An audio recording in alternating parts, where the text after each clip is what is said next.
Hello there, my name is MrSmartDonkey. Welcome back to another episode of Cannon Fodder. The Beastmen DLC is probably released by the time you see this video. I'm not sure when exactly I'm uploading this, but it's probably after the release of the actual DLC. I got early access, but anyway, this is a good time to get some more episodes of Cannon Fodder in, because the Beastmen have got some really awesome units, and you know how much I love my chariots, and the Beastmen have a new chariot unit, the Razorgor Chariots, which is looking pretty decent. It's the second most expensive chariot unit in the game, I believe. The Gorby's chariot is a little more expensive. There's also, let me just quickly explain, this is new now with this new DLC. There's, well, the new patch, really. This will be without a DLC as well. Is that you can change your abilities and stuff for generals. So what I've done is I've taken every ability off of the Master Necromancer, so he's essentially just a guy on foot with really terrible stats, because he can't do anything. He doesn't have a mount, he doesn't have any abilities, nor spells, nothing. I've kept the stuff on him, although I might in the future get rid of everything for him as well, just to make it more fair, because it is all about the units and not about the generals. But I figured I'd leave them on for now, because I want to see counteract the One Eye in combat as well. I could also have used Malagor, but I'm sure I'll use it for some other units at some point. For now, though, let's jump into the battle, and I'll see you guys there. Alright, we have arrived on the battlefield. Let's start the battle and see what these chariots do. Actually, you know what? Let's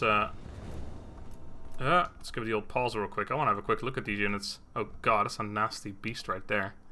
So these are the Razorgor? Yeah, Razorgor Chariots. And the Razorgor, this actual like boar type unit is an actual unit by itself as well. It's like 60 boars or something.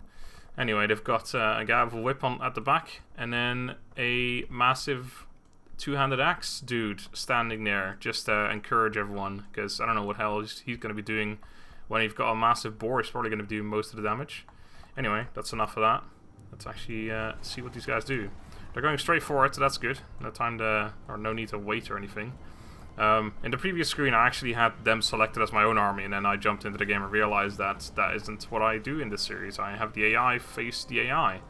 So I actually went back in and gave myself a call Franz, who's hovering in the forest right back there, which is hard to see right now. God, there's going to be a lot of charges at the same time. I don't know where to look. Looks like it's going to hit first over there, but that's fine. We'll just focus on this one right here. How far are they going to get? Okay, they went through one full unit. Some of them still going over there. This one's still going as well, and now he's stuck. Alright, so they went through at least a full unit. Oh god. Okay, so this is... Oh, right, I also put... I have no idea where he is, but he's around here somewhere, I imagine. Kazarak, I put him on a... let's see, actually, if we can find out where he is. There he is, right there. I put him on a Razorgor mount as well. Is this him? Yeah, that's him. He uses a whip as well. So he's got a massive, like, weapon, sword, cleaver thing, and then he's got a whip as well, just as this guy's got a whip too. So that's pretty fun. But yeah, he's got a chariot as a mount as well, which is awesome. And the other general does too, Malagor, I believe his name is. And the random generic lord does it as well. So that's pretty cool, because that's a really, like, strong mount. It's like much better than a horse, and it probably destroys a horse as well. I don't actually know if it has a bonus versus cavalry or not. No, it has a bonus versus infantry, right? Of course, that makes sense. But it's just really good. Like, we've seen how much damage the chariots can do, even when they get stuck in combat. But yeah, if they get their charges going constantly, they just do ridiculously well. From now on, though, the comparisons with other units aren't going to be entirely fair anymore, just because of the fact that the enemy general now has no way of using any abilities anymore, which, of course, in the past he did. And also, well, actually, I think that's it, really. Well, also that I will be taking abilities off of, possibly, I'm not sure yet if I'm actually going to do this, but I might be taking abilities off of generals, like the generals on the actual unit size side, basically. So I might make, if I put, like, maybe I'll just use a generic lord or something, but I don't know. Maybe I will just keep all the abilities on and let them do as much damage as they can. Because with most units, it's not a matter of whether they will make it or not, it's a matter of how fast they do it. And it may as well be faster. To be honest, these generic, like, dudes with two-handed axes look cooler than Kazrak does with his little whip. I don't know if anyone else agrees, but that's my experience. This is like 3 guys. I wonder if one of them has died. I find that unlikely. It's probably just stuck somewhere else. Wasn't a particularly amazing charge there, but another charge coming in over here, perhaps. Wow, that one charged this one dude right here. He did not like that very much at all, I can assure you. Alright, here we go. They're going to charge straight into the back of their own units. Please don't do that, because there's a really good charge right here. Oh no, they stopped because the other one wasn't properly charging. That's such a shame. I really like these chariot units. They're so good in this like Cannon Fodder series, but every time I use them in campaign, I mean, to be fair, I've only used them with the Greenskins so far. Oh no, you had such a good charge going. What was that?